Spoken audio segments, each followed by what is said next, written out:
priority to those led by women, while crop value chains targeted are namely maize, rice, horticulture, including vegetables, fruits and flowers, Irish potatoes, cassava and beans. It will also support livestock ventures including dairy, piggery, poultry, feeds, animal shelter construction, animal breeding and fishing. Students in Nyagatare district's Divate schools say that before they went on vacation, they were promised that when the new school year began, they would be provided with the school materials they needed. But when they returned, they did not receive the materials as they were promised. These students used to traffic drugs in the district and across the border, but they decided to stop and attend technical and vocational schools instead. The Rwandan government introduced the program to help these young people return to schools and stop distributing drugs across the country in order to help them develop.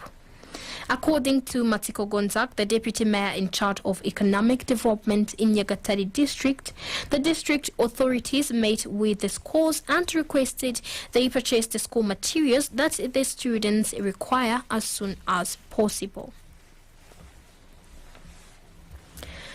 The Africa's Business Heroes Prize competition for 2022 has entered semi-finals, with one Rwandan being nominated among 15 nominees from various countries across the continent.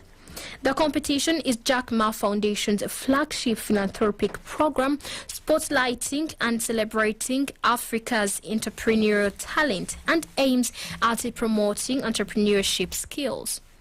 Francine Munyaneza, a local nominee, is the founder of Munyak's Eco Company that targets to solve Rwanda's energy challenges in rural and urban areas by providing solar equipment made and tested in Africa.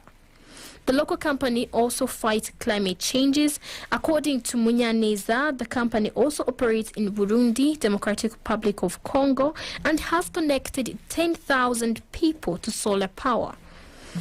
Zara Beti Boteng, head of partnership and programs at Africa's Business Heroes, said the nominated Rwandan stands a chance to appear in finalists because of the positive impactive solutions to communities. But judges will do their job following criteria to get finalists. Small factory owners across the country say they have a packaging problem because plastic packaging is not permitted in the country, but they claim imported goods come in those plastic packages. In a meeting with the Private Sector Federation, the Ministry of Trade and Industry, Minister Ngabitsinze Jean Chrysostom assured small factory owners that a solution to the problem will be found as soon as possible. Economic news is a regular feature on Radio Imanzi. The Rwanda Stock Exchange Market Report. The trading session recorded a turnover of 29,298,800 Rwandan francs from 132,200 Rwandan francs. 200 shares traded in 4 deals on the equities market and 1,250,000 Rwandan francs worth of bonds traded in 2 deals on the fixed income market. M10 Rwanda closed the counter at 176 Rwandan francs. The trading session recorded a turnover of 9,020,800 Rwandan francs from 55,800 shares traded in 4 deals. Bank of Kigali closed the counter at 270 Rwandan francs.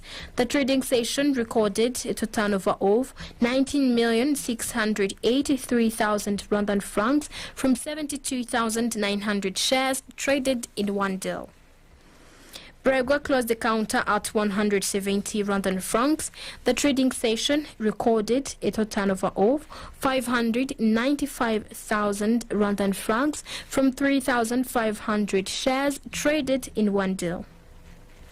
The rest of the equities counters closed with Ayindam Bank at 43 Rwandan francs, Smergwa at 120 Rwandan francs, Equity Bank at 440 Rwandan francs, Kenya Commercial Bank at 370 Rwandan francs, National Media Group at 1,200 Rwandan francs, Uchumi Supermarket at 104 Rwandan francs, and R8 Buffalo closed the counter at 526 Rwandan francs as the market closed.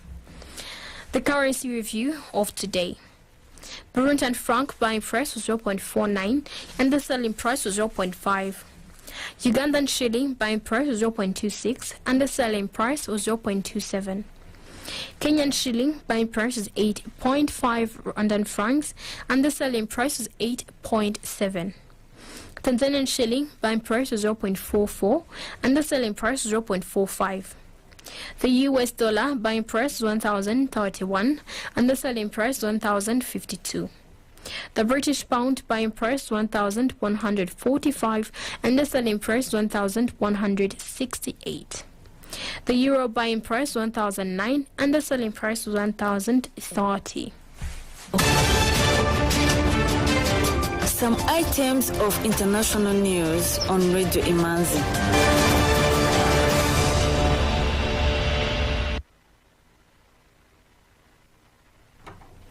The African Union Committee of Experts on the Rights and Welfare of the Child has asked the Tanzanian government to review its policies on pregnant teens. This comes almost a year after Tanzania agreed to readmit pregnant and married girls to school, and now the committee wants the government to review its policies on the same. According to the committee, such practices as mandatory pregnancy testing, expulsion from school, illegal detention, total ban of adolescent girls from education post-childbirth, and failure to enable adolescent girls access to sexual reproductive health services should be done away with to ensure girls' education. Statistics from the Center for Reproduction Rights, a global legal advocacy organization, show that more than 55,000 female students in Tanzania dropped out of school due to pregnancy between 2003 and 2011. The government is expected to report it back to the committee within 180 days on measures taken.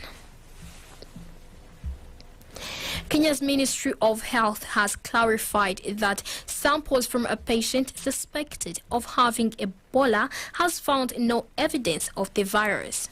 The test done by the Kenya Medical Research Institute laboratory turned negative, and the patient did not have Ebola virus disease. However, according to the Health Ministry, the country still remains at risk given that the neighboring country, Uganda, has since recorded at least 36 cases of the virus. The Director General of the Ministry of Health, Patrick Amoth, appealed to members of the public to continue being vigilant and also stay safe by strictly observing hygiene measures that would protect them against the deadly diseases. Burkina Faso's new military leader, Captain Ibrahim Traoré, has confirmed receipt and acceptance of the resignation of Lieutenant Colonel Paul Henry Demibas, who was ousted in a coup last week on Friday. The announcement followed attacks on French institutions after it was reported that Damiba was being sheltered at a French military base. The new leader regards former colonial power France as an ally of the man he ousted and has spoken of his willingness to work with new partners to fight Islamist insurgents. Libyan authorities have discovered 42 unknown bodies in a mass grave in the northern coastal city of Sirte. The General Authority for Research and Identification of Missing Persons said in a statement that it received a notification from the office of the local prosecutor on a mass grave found in a school in the area. It said 42 unknown bodies were exhumed over 2 weeks of work in the school. The statement said the bodies were taken to a hospital to take samples from the bones and were buried later. The bodies are believed to be belonging to people killed by the ISIS terrorist group, which seized the city for more than a year from August 2015 and December 2016. With that, we come to the end of tonight's edition. you.